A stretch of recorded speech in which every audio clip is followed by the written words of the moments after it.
Hey, it's Kesha. Welcome and welcome back. So we are on our next set of chapters in the Aquarian. We're going to do, I think, 13, 14, and 15. So 3 chapters, a little more than usual, and they may be a little bit heavier because they're going to be some more lessons, but enjoyable all the same, and I'm looking forward to it for sure. So let's start with our centering. So just go ahead and close our eyes and take a deep breath in and out. Another deep breath in and out.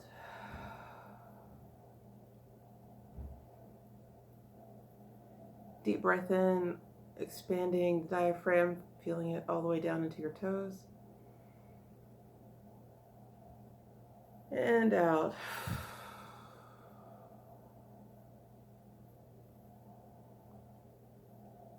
Another deep breath in, clearing the top of the head. And out.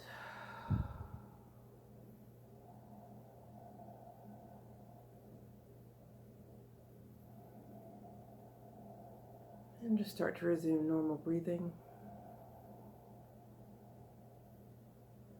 With each breath, feeling yourself more and more present in this space, in this moment. With each breath, releasing the cares and concerns and issues of the week, the day.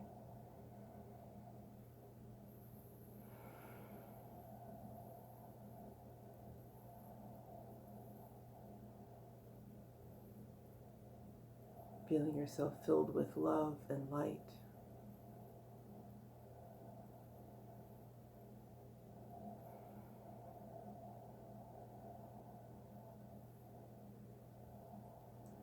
And settling into the space where you are. And tapping into the wisdom and love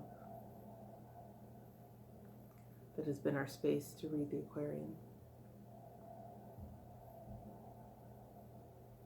And breathe that in. And when you're ready, gently open your eyes.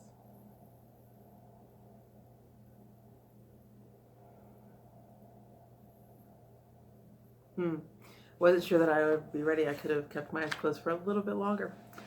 But we have some reading to do, and I'm kind of excited. So, I mentioned we were going to do chapters 13, 14, and 15. And this is the early education of John, Elizabeth's son. So chapter 13. Elizabeth was blessed. She spent her time with John and gave to him the lessons that Elihu and Salome had given her. And John delighted in the wilderness of his home and in the lessons that he learned. Now in the hills were many caves. The cave of David was near in which the hermit Engedi lived.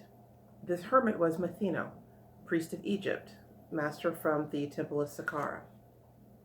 When John was 7 years of age, Matheno took him to the wilderness, and in the cave of David they abode. Matheno taught, and John was thrilled with what the master had said. And day by day Matheno opened up to him the mysteries of life. John loved the wilderness. He loved his master and his simple fare. Their food was fruits and nuts, wild honey, and the carob bread. Matheno was an Israelite, and he attended all the Jewish feasts. When John was 9 years old, Matheno took him to a great feast in Jerusalem. The wicked Archelaus had been deposed and exiled to a distant land because of selfishness and cruelty, and John was not afraid. John was delighted with his visit to Jerusalem. Matheno told him all about the service of the Jews, the meaning of their sacrifices, and their rites. John could not understand how sin could be forgiven by killing animals and birds and burning them before the Lord. Matheno said, "The God of heaven and earth does not require sacrifice." This custom, with its cruel rites, was borrowed from the idol worshippers of other lands. No sin was ever blotted out by sacrifice of animal or bird or man. Sin is the rushing forth of man into the fens of wickedness. If one would get away from the sin, he must retrace his steps and find his way out of the fens of wickedness. Return and purify your hearts by love and righteousness, and you shall be forgiven.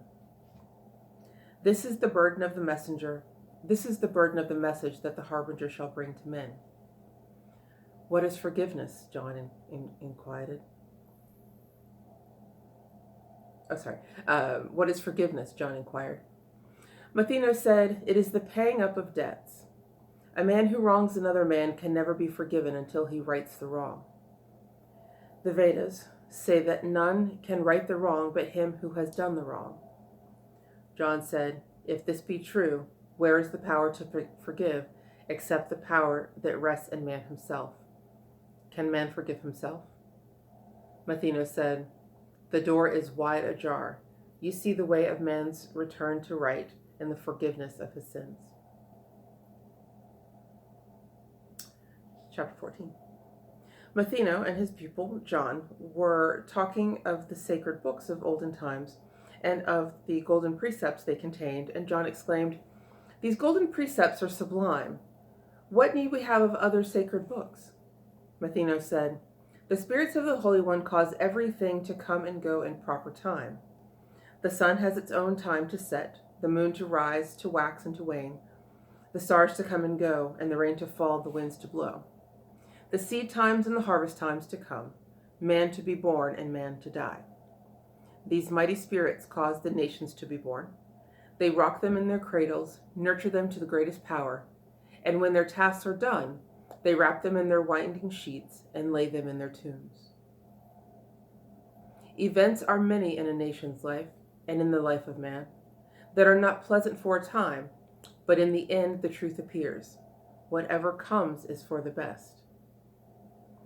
Man was created for a noble part, but he could not be made a free man, filled with wisdom, truth, and might. If he were hedged about, confined in straits from which he could not pass, then he would be a toy, a mere machine. Creative spirits gave to man a will, and so he has the power to choose. He may attain the greatest heights or sink to the deepest depths. For what he wills to gain, he has the power to gain. If he desires strength, he has the power to gain that strength, but he must overcome resistances to reach the goal. No strength is ever gained in idleness. So, in the whirl of the many-sided conflicts, man is placed where he must strive to extricate himself. In every conflict, man gains strength. With every conquest, he attains to greater heights. With every day, he finds new duties, new cares. Man is not carried over dangerous pits, nor helped to overcome his foes. He is himself his army, and his sword and his shield, and he is captain of his hosts. The Holy Ones just light his way. Man never has been left without a beacon light to guide. And he has ever had a lighted lamp in hand, that he may see the dangerous rocks, the turbid streams, and treacherous pits. And so the Holy Ones have judged. When men have needed added light to master soul, when men have needed added light, a master soul has come to earth to give that light. Before the Vedic days, the world had many sacred books to light the way. And when man needed greater light, the Vedas, the Avesta and the books of the Tao Great appeared to show the way to greater heights. And in the proper place, the Hebrew Bible, with its law, its prophets, and its psalms, appeared for man's enlightenment. But years have passed, and men have need of greater light. Now the day star from on high begins to shine, and Jesus is the flesh-made messenger to show that light to men. And you, my people, have been ordained to harbinger the coming day. But you must keep that purity of heart you now possess, and you must light your lamp directly from the coals that burn upon the altar of the holy ones. And then your lamp will be transmuted to a boundless flame, and you will be a living torch whose light will shine wherever man abides. But in the ages yet to come, man will attain to greater heights, and lights still more intense will come. And then, at last, a mighty master soul will come to earth to light the way up to the throne of perfect man. Chapter 15. When John was 12 years old, his mother died, and neighbors laid her body in a tomb among the kindred in the Hebron burying ground near Zacharias' tomb. And John was deeply grieved. He wept. Matheno said, "It is not well to weep because of death. Death is no enemy of man. It is a friend who, when the work of life is done, just cuts the cord that binds the human boat to earth, that it may sail out to smoother seas. No language can describe a mother's worth, and yours was tried and true. But she was not called hence until her tasks were done. The calls of death are always for the best, for we are solving problems there as well as here, and one is sure to find himself where he can solve his problems best.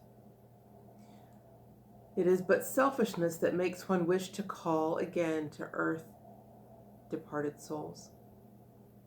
Then let your mother rest in peace. Just let her noble life be strength and inspiration unto you. A crisis in your life has come, and you must have a clear conception of the work that you are called to do. The sages of the ages call you harbinger. The prophets look to you and say, he is Elijah come again. Your mission here is that of harbinger, for you will go before Messiah's face to pave his way and make the people ready to receive their king.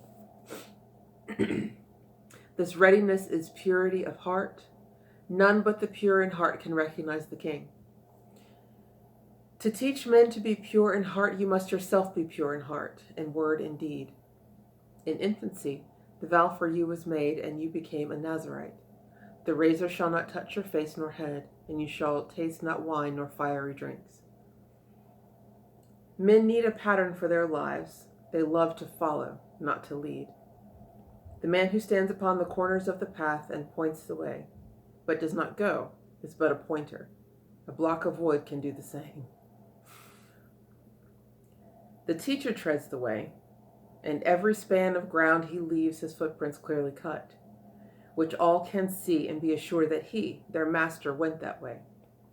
Men comprehend the inner life by what they see and do. They come to God through ceremonies and forms.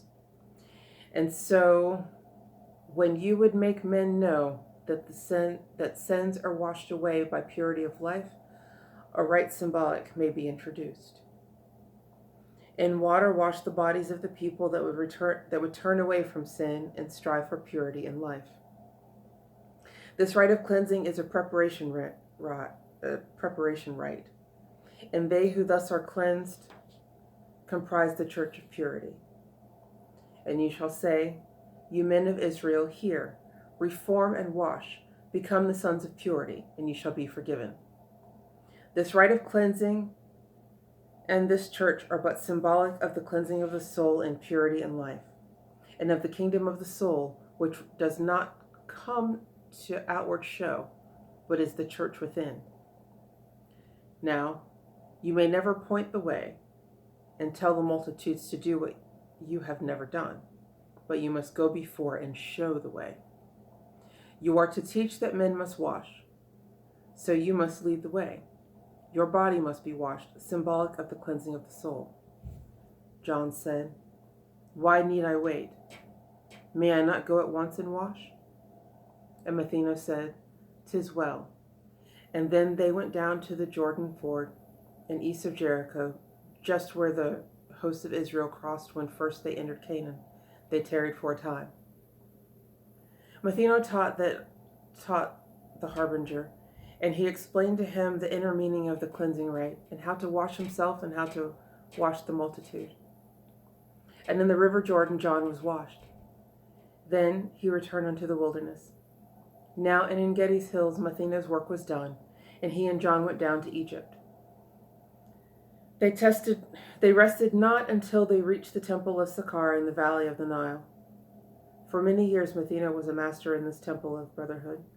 And when he told about the life of John and of his mission to the sons of men, the Hierophant with joy received the harbinger, and he was called the brother Nazarite. For 18 years, John lived and wrought within these temple gates. And here he conquered self, became a mastermind, and learn the duties of the harbinger.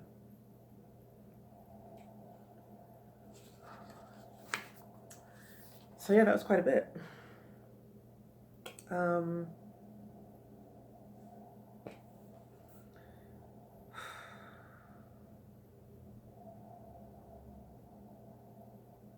Okay, so what we got from that was, from John's birth to about 7, he was under Elizabeth, his mother's tutelage. And then at 7, he went to live with Mathena.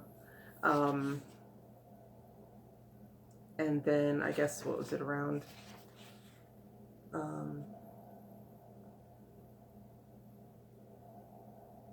18 or so, yeah, around 18 or so, they went to Egypt, and he stayed in the temple there another 20 years. So it's pretty much the early life of John before we meet him again, before we'll see him a little bit later with Jesus. He learns a lot. He covers a lot of material, right? Not only do we have the lessons of Elihu and Salome from the previous reading, but now Mathena, a hermit of Engedi in the caves, becomes his teacher. And so it's when John is 9 that he's taken to a Jewish service and sees the sacrificing of animals and wonders how is that possible, that by sacrificing, killing and burning animals, that one would obtain forgiveness. And Mathena says, you don't, that God does not require the sacrifice of animals to be forgiven or to have sins blotted out. Sin is simply a mistake, right? It's not this,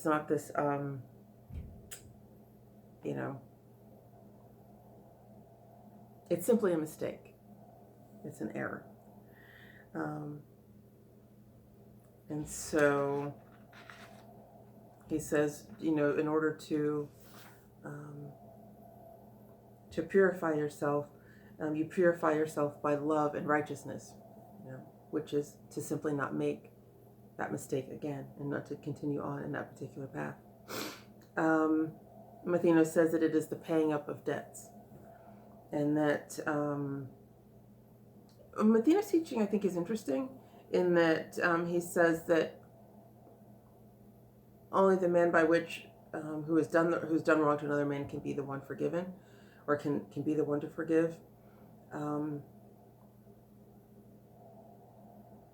I think my teaching or my learning and understanding of forgiveness is a little bit different from that, in that I can forgive myself and I can forgive others, and I can ask others forgiveness of me, but solid nonetheless.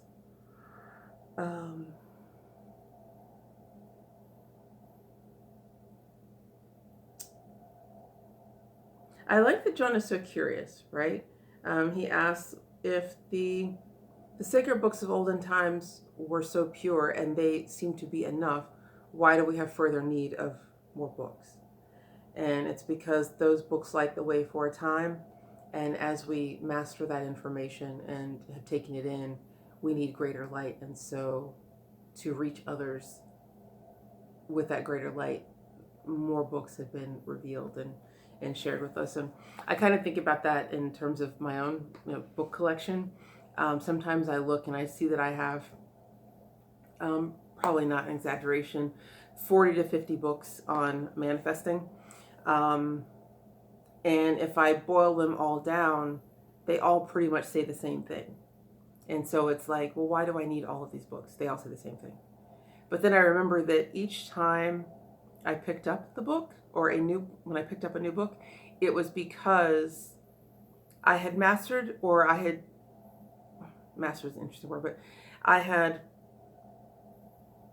my fill of the material of the previous book, and I had used that information and made a certain step forward, and then found I was in a space that wasn't quite as bright and I needed more, and I was looking for more. And I think in my case, rather than simply looking within to discover what that greater light was going to be, I wanted another book because I'd gotten that light from another book before. And so that's how I ended up with 50 books. Although now when I look at them, I'm actually looking at them with an eye towards releasing them, because while I can appreciate them for the life that they gave me at the time, having lived through that material enough, it doesn't speak to me in the same way, and maybe I don't need the book because I've already truly mastered that, and I can let it go now.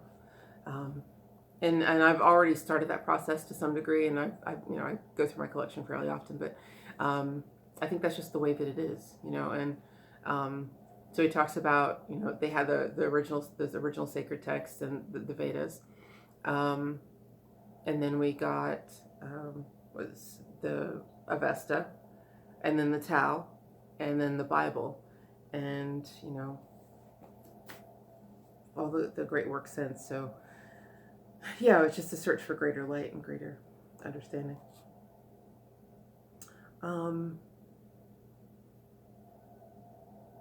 And then at 12, John's mother dies, and he's given to a great grief. And Mathino tells him that death is no enemy of man. It's the friend who, when the work of life is done, cuts the cord of the boat that lets you move to the next shore, or lets you move on to smoother seas. And I just think that is such a, it's a beautiful expression of the transition that death is. It doesn't mean that it doesn't hurt any less when someone we love goes on to the next step of their journey. But when we realize that it means that their work here was done, and they are going on to the next step of the journey to continue the work in the best way that is best for them, it makes it a little bit easier to bear, I think. And that's where we can say, well done, right? And then I love the discussion of rhythm, and that there is order. It says, let's see. A crisis in your life has come, and you must have a clear conception of the work you'd be called to do. That's about his work that's coming. There was a section here. Let me just find it real quick. I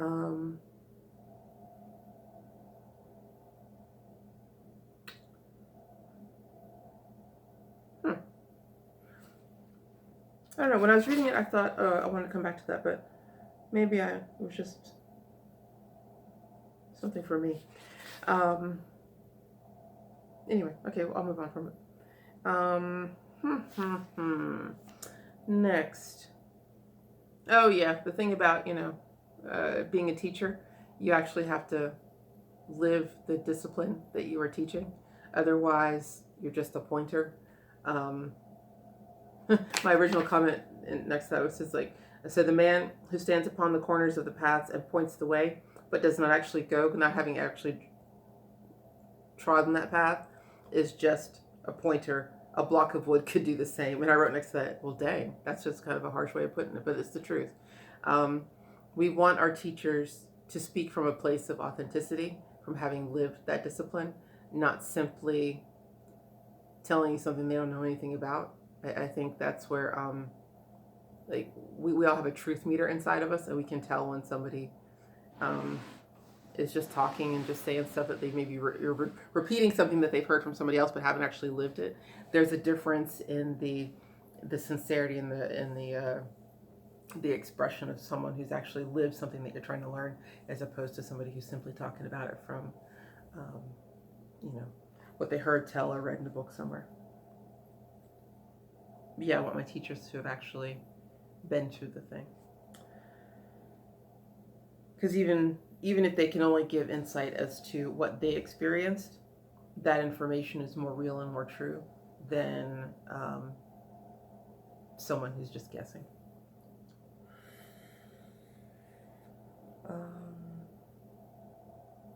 And then Mathino teaches him that his rite will be, or it will be his place or his work to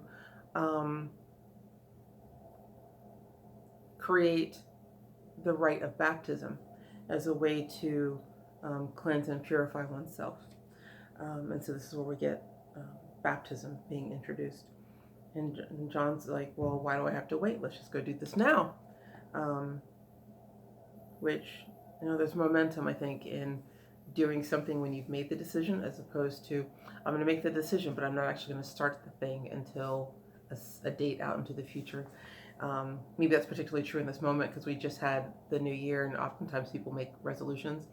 But when thinking about resolutions, they're thinking about that usually, sometime, in December, the month or so before, maybe even sooner.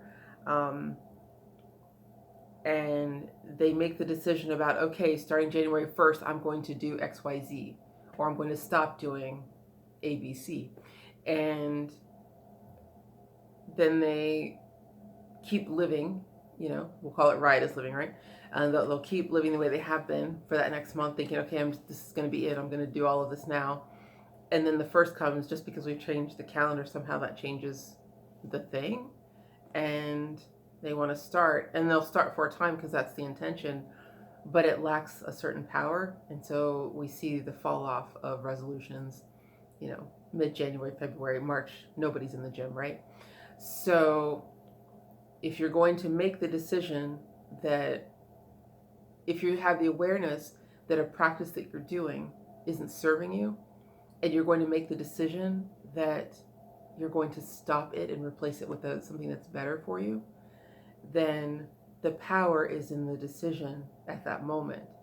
And best to go ahead and carry through with that in that moment, as opposed to putting it off for another time. Because at that point you have to marshal that energy again when you already had it when you were making the decision. And I'm seeing that with me personally, speaking of walking the walk and being the teacher and actually doing the thing.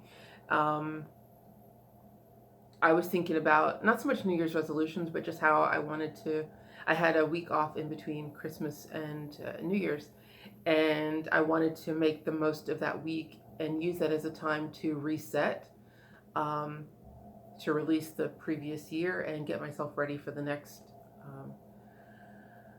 set of challenges that I knew were going to be coming up, and setting the intention for the time setting the intention for what I wanted to have happen coming up. And rather than, one of the things that I wanted was to re-engage with my yoga practice more seriously.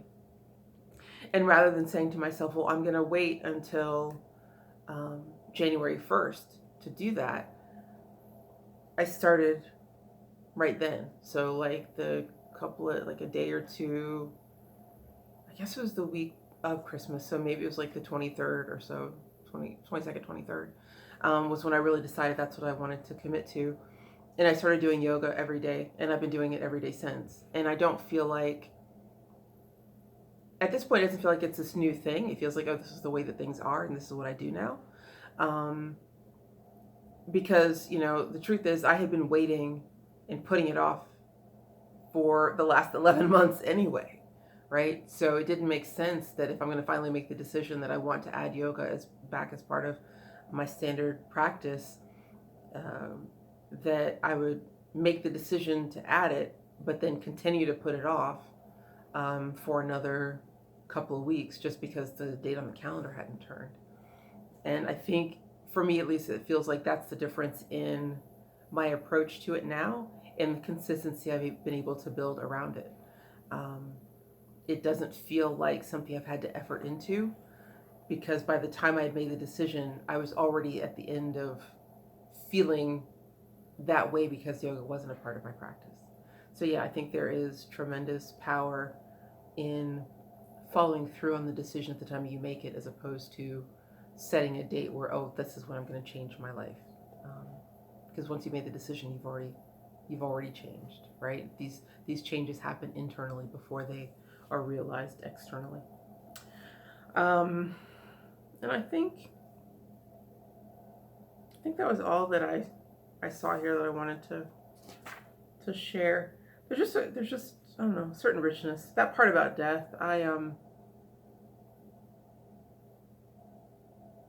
it's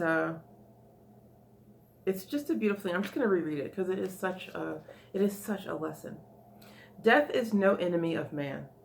It is a friend who, when the work of life is done, just cuts the cord that binds the human boat to earth, that it may sail on to smoother seas. No language can describe a mother's worth, and yours was tried and true. But she was not called hence until her tasks were done. The calls of death are always for the best, for we are solving problems there as well as here, and one is sure to find himself where he can solve his problems best. It is but selfishness that makes one wish to call again to earth departed souls. Then let your mother rest in peace. Just let her noble life be strength and inspiration unto you. So for all of us who have had someone we love transition and go on to sail on smoother seas, wish them the best in the next stage of their journey, right? And send them a prayer that you hope they're doing well. And with that, I send you my prayer that I hope you are doing well this week and moving into next. And we will pick this up again next Sunday. You all are fantastic. I'll talk to you. Bye.